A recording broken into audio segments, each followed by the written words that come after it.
ఏదో చేసాము, చూసాము, వాళ్ళకి ఏదో ఉంది అని డయాగ్నోస్ చేసాము. సో బీపీ ఉందా అనుకుంటే మామూలుగా ఏమంటాము, ఇప్పుడు బీపీ ఉందా అని మనం ఓపీలో అడుగుతుంటాం, షుగర్ ఉందా బీపీ ఉందా అని. షుగరు నార్మల్గా ఉంటుంది, బీపీ నార్మల్గా ఉంటుంది, లేకుండా ఏముండదు. కాకపోతే హై షుగర్ ఉందా హై బీపీ ఉందా అనేది అనమాట మన ఇది అడగడంలో పేషెంట్ని.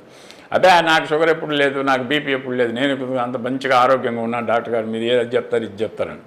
So when you go in to the history, family హిస్టరీలో అతని అలవాట్లలో డెఫినెట్గా you can illicit some causative factors. వీటికి సంబంధించినవి కొన్ని డెఫినెట్గా ఉండి తీరే అవకాశం ఉంటుంది కాబట్టి.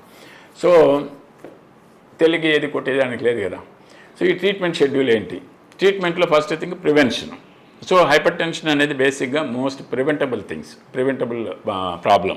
సో ఈ ప్రివెంటబుల్ ప్రాబ్లం మనం రిస్క్ ఫ్యాక్టర్స్ కనుక్కున్నాం కదా.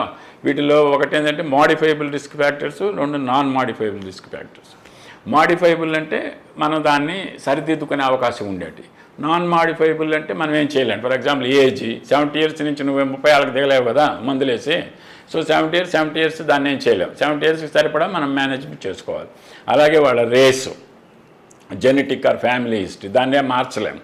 సో వాటినే మనం మార్చలేము. కాబట్టి వాళ్ళకి వచ్చినప్పుడు వాటికి సంబంధించి డైరెక్ట్గా హైపర్ టెన్షన్ మేనేజ్మెంటే ఇంపార్టెంట్ అవుతుంది. మోడిఫైబుల్ అంటే మనం కొని తెచ్చుకున్నట్టు మనం ఆబ్వియస్గా అంటే మనం సరిగా దాన్ని మన శరీరాన్ని సరిగా కాపాడుకోలేకపోయిన దానివల్ల వచ్చిన ప్రాబ్లం. అవే ఇందాక నేను చెప్పింది, మళ్ళీ రిపీట్ చేస్తున్నా. ఊబకాయం, స్మోకింగు, ఆల్కహాలు, తర్వాత stress, lack of sleep, food habits, ఇవన్నీ కూడా అన్నిటికీ మన నియంత్రణలో ఉండేటి. ఒకప్పుడు తెలియకుండా ఈ ప్రాబ్లం ఉన్నప్పుడైతే జరిగి ఉండొచ్చు. ఒకసారి డిసీజ్ ఉంది నీకు, దీని జాగ్రత్తలు నువ్వు తీసుకోవాలి అనుకున్నప్పుడు దాన్ని నెగ్లెక్ట్ చేస్తే మాత్రం నువ్వు ఎన్ని మందులు వాడినా ఉపయోగం లేదు. సో ఈ ఫ్యాక్టర్స్ నువ్వు కంట్రోల్ చేసి నియంత్రిస్తేనే మెడిసిన్స్ పనిచేస్తాయి. మెడిసిన్స్ వాడాల్సిన అవసరం కూడా చాలా వరకు తగ్గిపోతుంది. సో అది important thing. So this is most important in the management of hypertension and matter of fact in any disease, whether it is hypertension, diabetes or allergy or whatever it is, asthma or something like that. So ఈ modifiable ఫ్యాక్టర్స్ని మనం కంప్లీట్గా మన అధీనంలో ఉంటాయి కాబట్టి మనం దాన్ని control చేసుకుంటే మనకు 70% ఆఫ్ ది ప్రాబ్లం మన చేతిలో కంట్రోల్ అయిపోతుంది ఆటోమేటిక్. మిగతా 30% కొంచెం డ్రగ్స్ ఉపయోగపడుతుంది. డ్రగ్స్ అనేటివి కోర్స్ మనం ఒక స్థాయికి మించిన తర్వాత మందులు కూడా కంపల్సరీగా వాడాల్సి వస్తుంది. ఇప్పుడు కొంతమంది అంటారు షుగర్ నేను తినకుండా ఉంటే, షుగర్ తినకుండా ఉంటే డయాబెటీస్ తగ్గిపోద్దని. Not possible. ఒక స్థాయి వచ్చిన తర్వాత you have to have some medication, understandably. So అవన్నీ కొంచెం పిచ్చి ఆలోచనలు అనమాట. లేదా నేను వేపాక తింటాను, అది లేకపోతే ఇంకోటి మెంతులు తింటాను, ఇంకోటి తింటాను. సో ఇవన్నీ కొంతవరకు పనిచేస్తాయేమో కానీ but they are not going to make a significant impact on the disease. So వాడు అట్టే చూసుకుంటుంటాడు, ఈ లోపల ఏదో ఒకటి లేచిపోతుంది, కిడ్నీ లేచిపోద్దు, కన్నే లేచిపోద్దు. సో అందుకని ఏదైనా కూడా ఒక రేషనలిస్టిక్ అప్రోచ్తోనే పోవాలి, ఏది లైట్గా తీసుకోవడానికి లేదనమాట. సో మెడిసిన్స్ అయితే రకరకాలు ఉన్నాయి మనకు అందుబాటులోకి వచ్చినట్టు. ట్యాబ్లెట్స్ రూపంలో ఉన్నాయి. ఎమర్జెన్సీ అయితే చెప్పాను కదా, emergency crisis, hyper tensive crisis for example 200/120 ఉంది. అప్పుడు ట్యాబ్లెట్ వెంటనే వేసినా కూడా ఒక్కోసారి తగ్గపోవచ్చు. వాడికి స్ట్రోక్ వచ్చే అవకాశం ఉందనుకున్నప్పుడు వెంటనే దానికి సంబంధించి ఐవి ప్రిపరేషన్స్ కూడా మెడిసిన్స్ వచ్చున్నాయి కాబట్టి వాటిని వాడుకొని హాస్పిటల్లో అడ్మిట్ చేసి మానిటరింగ్ చేసుకుంటూ దాన్ని స్లోగా తగ్గించుకుంటూ వచ్చి మన మెయింటెనెన్స్ డోసెస్ మీద ట్యాబ్లెట్స్ పెట్టాల్సి వస్తుంది. సో డిఫరెంట్ కేటగిరీస్ ఉన్నాయి. ఏదైనా కొంచెం థైజాయిడ్ అంటే యూరిన్ ఎక్కువగా పోయేదానికి వాడేటి కొన్ని ఉంటాయి, డైయూరిటిక్స్ అంటాం, వాటిల్లో కొన్ని డ్రగ్స్ ఉంటాయి. అలాగే ఈ హ్యూమరల్ ఫ్యాక్టర్స్ ఉంటాయి. యాంజియోటెన్సిన్ అని ఒక ఏజెంట్ ఉంటుంది, అది కిడ్నీకి సంబంధించింది బేసిక్గా. రీనల్ ఆర్టరీ సంబంధించి, రీనల్ ఆర్టరీలో సర్క్యులేషన్ ఏదైనా మార్పు వచ్చినా కూడా యాంజియోటెన్సిన్ వెజల్ వాల్ని కన్స్ట్రిక్ట్ చేస్తుంది అనమాట. అంటే సంకోచింపజేస్తుంది. ఆ సంకోచించేసినప్పుడు బ్లడ్ ప్రెషర్ పెరుగుతుంది ఆటోమేటిక్, అంతే కదా. వెజల్లో కన్స్ట్రిక్ట్ అయినప్పుడు బ్యాక్ ప్రెషర్ పెరుగుతుంది కాబట్టి అది హార్ట్ మీద ఇంపాక్ట్ చేస్తుంది. సో వాటిని కంట్రోల్ చేసే వెజల్ వాల్ని కన్స్ట్రిక్ట్ చేసేటివి కాకుండా దాన్ని డైలేట్ చేసేదానికి వాడే మందులు ఉంటాయి. Angiotensin converting enzyme inhibitors, ACE inhibitors.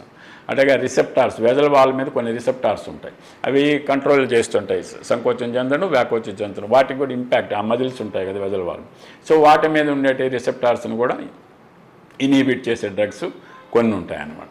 అలాగే కొన్ని దాని ఏడిబి యాంజియోటెన్సిన్ రిసెప్టార్ బ్లాకర్స్ అంటాం, ఏఆర్బి. ఇంకో వెరైటీ ఏంటంటే కాల్షియం ఛానల్ బ్లాకర్స్. ఈ కాల్షియం ఛానల్ ఏంటంటే వాటిని కాల్షియం ఎక్కువగా బ్లాక్ చేస్తుంటే కొంచెము బీపీ కూడా కంట్రోల్లోకి తెచ్చుకునే మెడిసిన్స్ ఉంటాయి.